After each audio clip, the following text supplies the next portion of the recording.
Today I'm going to be turning my attention to the Tiger Myrtle guitar number 57, and I'm going to be installing a decorative end wedge that covers up the seam between the two sides.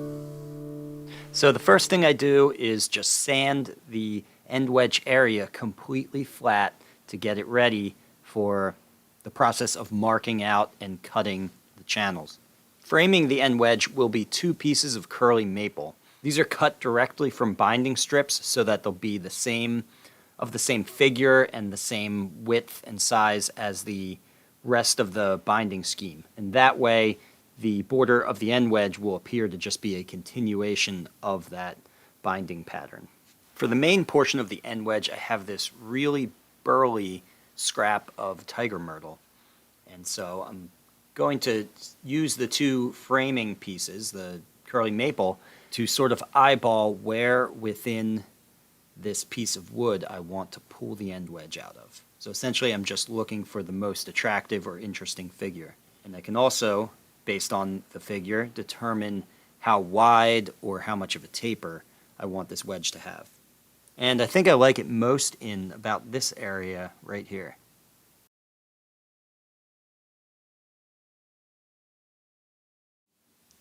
And now, using a longer straight edge, I'm simply tracing over the lines I just made with white gel pen. One, the white gel pen makes it more visible so I can see what I'm cutting on the bandsaw, but also extending those lines, as you'll see later, is important so that I can cut out an end wedge that is quite a bit larger than I need it to be. And you'll see why that's important a little bit later. The bandsaw cut is, of course, a rough cut, so next I have to take it over to the sanding board and sand both of those edges flat and smooth. And then, just for good measure, I also sand the edges of the binding strips flat and smooth. That way everything will fit together without gaps.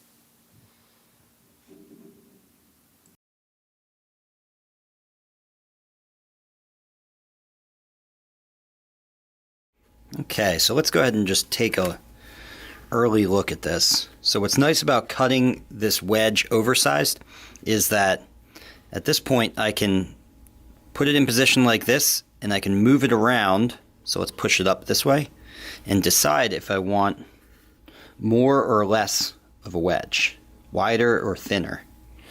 So the thinnest I could go at this point would be something like that. Whereas, and all this would get cut off, right, of course. And the widest would be like that. And all this would get cut off.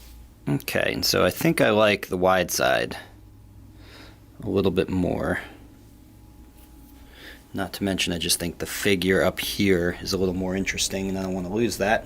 So I'm just going to mark this, the top and the bottom, so I know where my target area is in between these two lines. I'm not going to cut this right now because when I go to cut out the pocket, I still want to have the leeway. If the pocket is ever so slightly wider or smaller in one direction, I can always push this down further to cinch up the fit. And so I want to maintain having the extra length on this for now.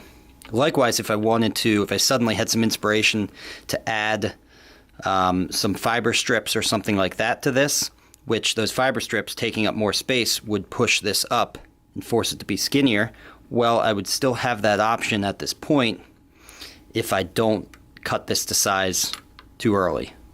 Now to set this up, I'm going to take just my end wedge piece, and with a center finding ruler, I'm just going to note the width of that wedge at the top line. Then whatever measurement I get for the width, I'm going to transcribe that onto the side itself. So I'll measure directly off the center on the soundboard side and make 2 marks for the overall width of that end wedge at the top. Next, I apply double stick tape to the end wedge and my 2 binding pieces.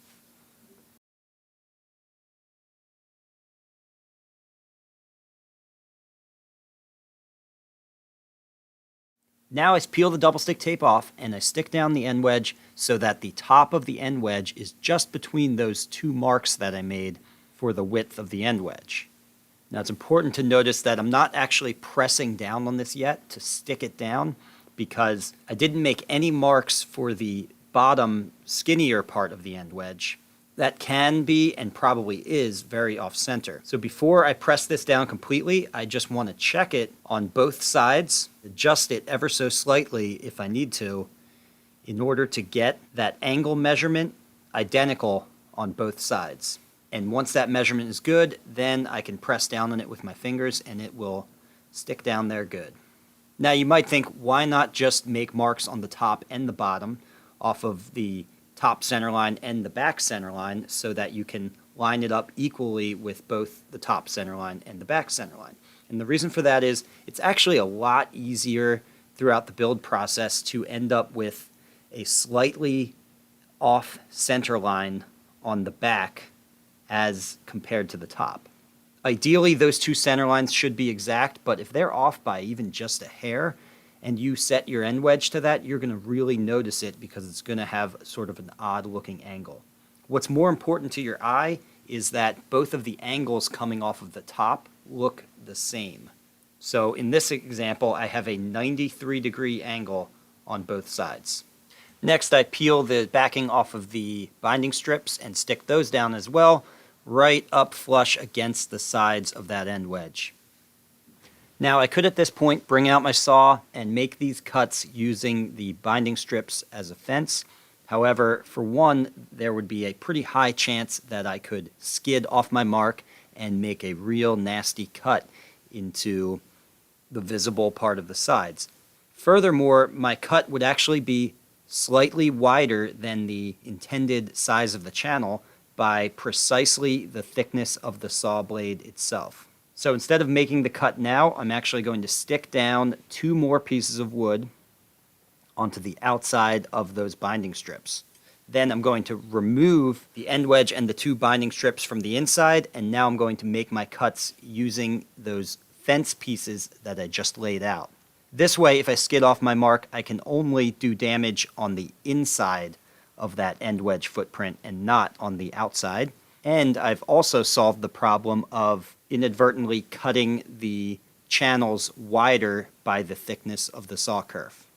Using a curved mini saw here allows me to avoid cutting into the very ends of the footprint where it meets the top and the back plate, because it's very easy to cut too deep in those areas and then you have a visible mark either on your top or on your back.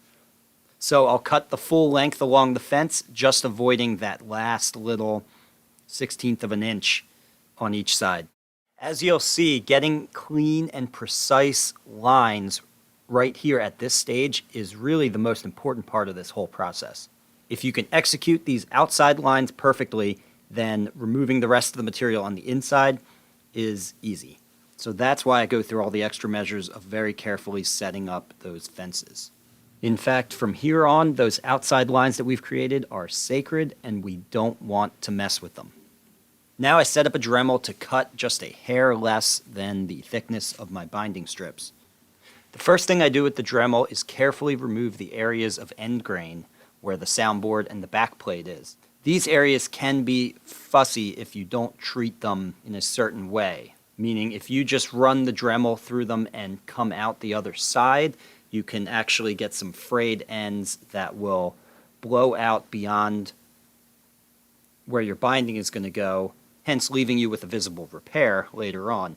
So we want to treat these areas specially by always moving the Dremel bit inward from the outside in so that it's not blowing out onto the face.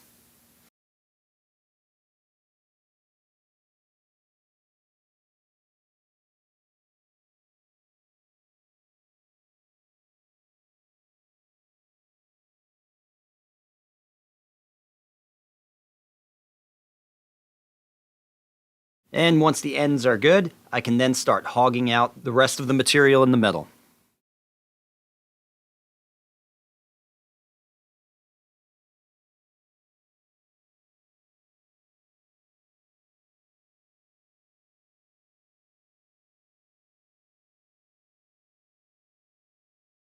Okay, so I dremeled all that out, but you'll notice I left a very thin strip right in front of our sacred edge there, because you don't want to just take the Dremel right up to that edge. Kind of defeats the purpose of setting up all those fences early on. Once we have that edge cut, we don't want to mess with it. So with the Dremel, I stop short of the edge, and then I simply take a chisel and pop out all the little pieces, starting on one end and working my way down, just going grain line by grain line. And it's actually pretty satisfying. And the nice thing is I don't have to run the chisel out all the way to that crisp edge there. All I have to do is bite into really any part of the wood here, and it'll break out all the way to that edge. Right? So I can be a little bit safe by holding the chisel away from the edge and just letting it break out along a grain line out to the edge.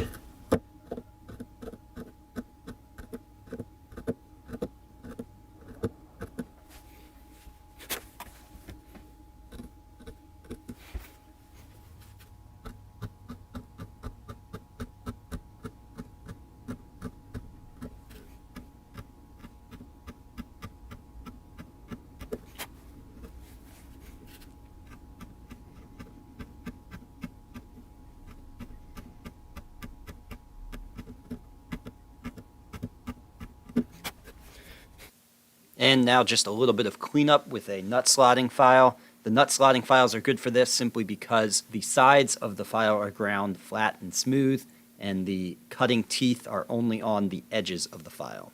So I can be guaranteed that I'm only cutting where I want to clean up that edge.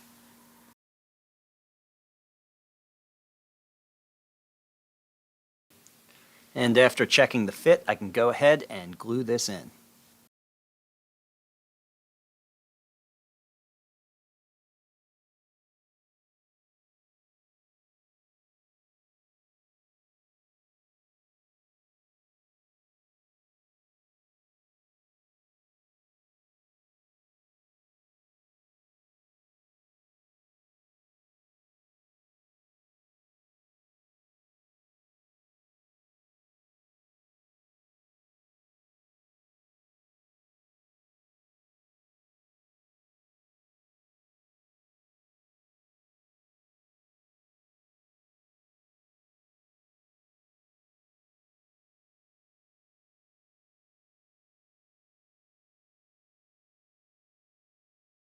And once it's glued in, I like to simply leave a weight on top and then tap it in just slightly with the hammer on one end, just to wedge it in just a little bit more to give it just a little bit more tightness in the fit.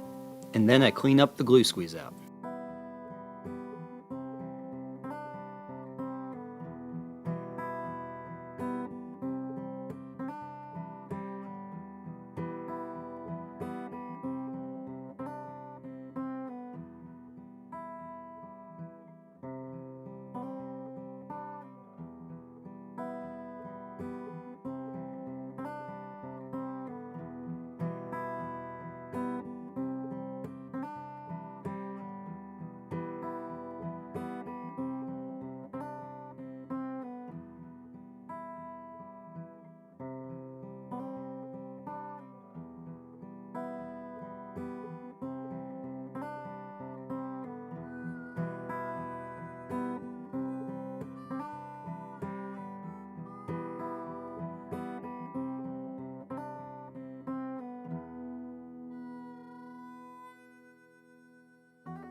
Okay, and there we have it. All together, it looks pretty good.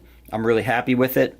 As I mentioned in a previous video, these two sides are actually flipped upside down to how they normally should be oriented. And that was actually a mistake, but one that I thought was kind of aesthetically cool and that I could work with it and make it work.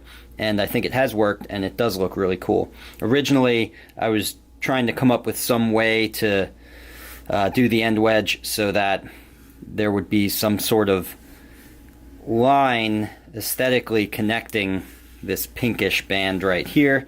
And I tried a couple different things, and in the end it was just way too contrived, whatever I was trying to do. So I landed on just going back to the basics and doing something really simple, like a straight up end wedge with some binding on the sides. And I'm really happy I did, because I think it looks great right now. And I don't have the wood smoothed to a high grit yet, but let's go ahead and just rub some naphtha on there just to kind of clean it up, get some of the dust off there, and see what it looks like when it's wet. Okay. Nice.